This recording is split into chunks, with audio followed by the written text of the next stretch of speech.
Korban dugaan pelecehan seksual Iwayan Agus Suartama alias Agus Buntung, 22, di Mataram, Nusa Tenggara Barat, NTB, kembali bertambah.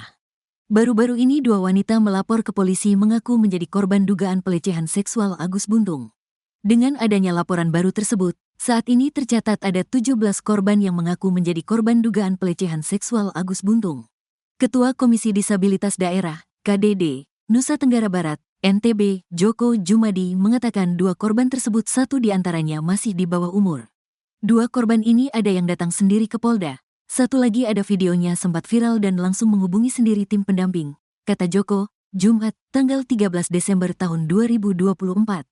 Dia mengatakan satu korban tersebut sempat dilakukan pelecehan seksual, sementara korban lainnya mengaku masih dalam tahap percobaan pelecehan seksual. Sampai saat ini Joko mengatakan sudah ada 9 saksi korban yang diperiksa. Tetapi yang sudah melaporkan dugaan pelecehan seksual masih satu korban. Nanti bisa saja menurut analisa kepolisian anak-anak itu dibuatkan LP, laporan polisi, sendiri. Korban didewasa 1 LP. Namun bisa juga umpannya korban dewasa ada 5 dibuatkan LP sendiri-sendiri, kata Joko. Joko juga menyebutkan alat bukti video yang diberikan korban kepada KDD berupa video grooming seperti video korban lainnya.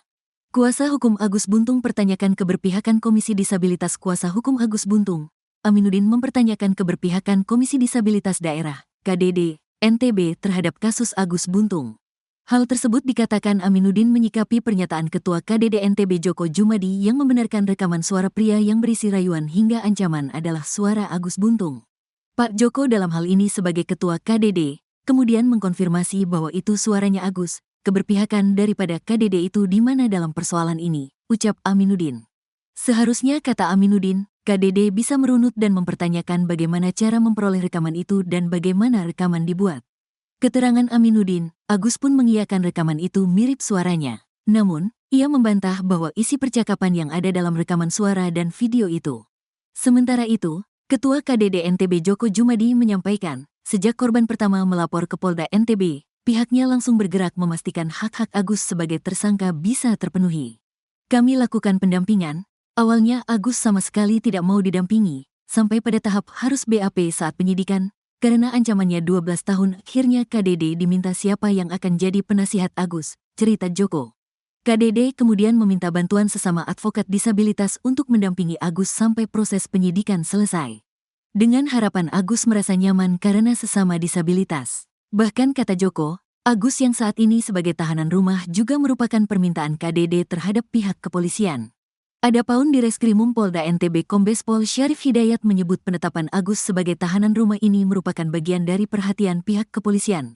Selain itu, fasilitas rumah tahanan juga belum memenuhi syarat untuk mengamankan seorang penyandang disabilitas.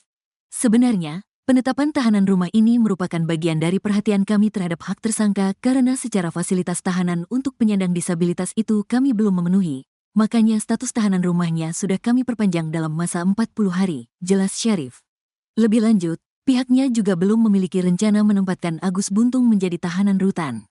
Syarif menjelaskan pihak kepolisian sangat berhati-hati menangani kasus ini. Sebab kasus ini melibatkan dua kelompok rentan, di mana kelompok rentan perempuan sebagai korban dan kelompok rentan disabilitas sebagai tersangka.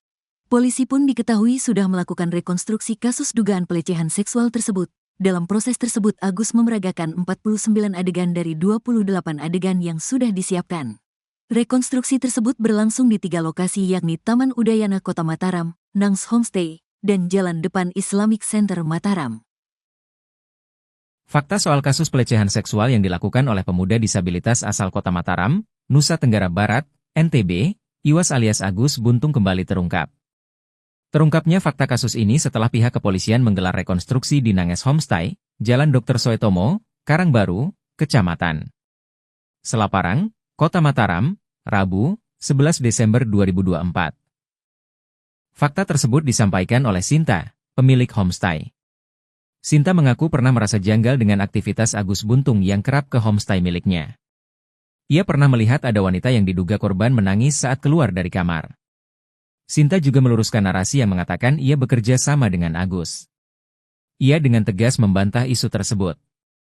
Kita di sini tidak ada kerjasama dengan pihak Agus Buntung, ia tegasnya. Sinta mengaku menganggap Agus Buntung seperti tamu-tamu lainnya. Ia juga tak mempermasalahkan tersangka membawa wanita yang berbeda ke homestay miliknya. Agus sudah cukup umur dia, punya KTP, ia tambah Sinta. Sinta juga membeberkan Agus tak hanya menginap di homestay miliknya, namun di tempat lain juga.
Teka-teki istri Agus Buntung tersangka pelecehan seksual di Mataram, Nusa Tenggara Barat, NTB, terungkap.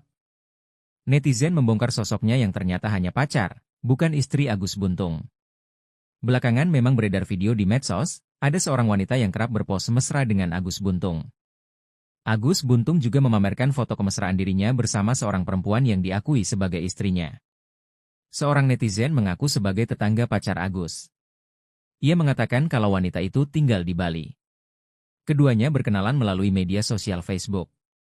Diketahui pacar dari Agus Buntung tersebut menurut netizen itu masih berusia sekitar 16 atau 17 tahun. Bahkan sang kekasih sudah tahu berita Agus, dan tetap mempertahankan hubungannya.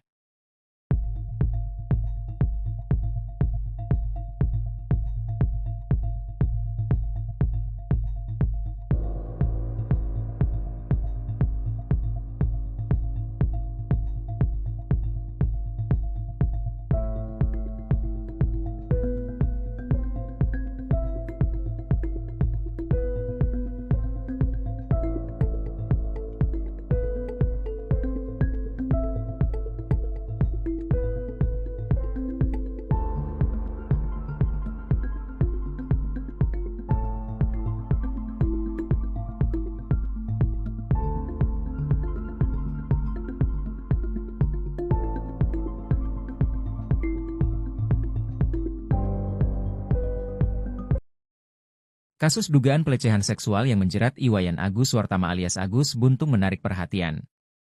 Pengacara kondang Hotman Paris Hutapea dan komika Tretan Muslim pun menyoroti kasus Agus Buntung ini. Pengacara kondang Hotman Paris Hutapea bahkan nyaris melirik kasus Agung Buntung. Kepiawaian Agus Buntung yang diduga memperdaya kobranya pun menarik perhatian komika Tretan Muslim. Kasus pria difabel yang tengah menjadi sorotan publik itu memang sudah sampai ke telinga pengacara kondang tersebut. Hotman bahkan sempat menuliskan pertanyaan via akun Instagram miliknya saat pertama kali kasus dugaan pelecehan yang dilakukan Agus mencuat. Setelah proses penyidikan dilakukan, Hotman Paris mulai mendapat pencerahan. Apalagi sudah banyak video yang memperlihatkan Agus Buntung bisa melakukan berbagai kegiatan secara mandiri meskipun tak memiliki lengan. Kasus Agus di NTB, pertama kali saya mendengar kasus itu saya sedikit ragu-ragu, karena sempat Hotman 911 sudah hampir membela si Agus. Tapi, saya baru teringat, saya sudah melihat orang yang tidak punya tangan bahkan tidak punya kaki, tapi kemampuannya sama dengan manusia normal, kata Hotman Paris melalui postingan Instagram pribadinya. Menurutnya, banyak penyandang disabilitas yang bisa beraktivitas layaknya orang normal. Jadi, tidak punya kedua tangan bukan jaminan tidak bisa melakukan pelecehan seksual. Jadi, fakta bahwa dia tidak punya lengan tidak menjadi jaminan bahwa dia tidak bisa melakukan pelecehan atau melakukan hal-hal yang telah dituduhkan, imbuhnya.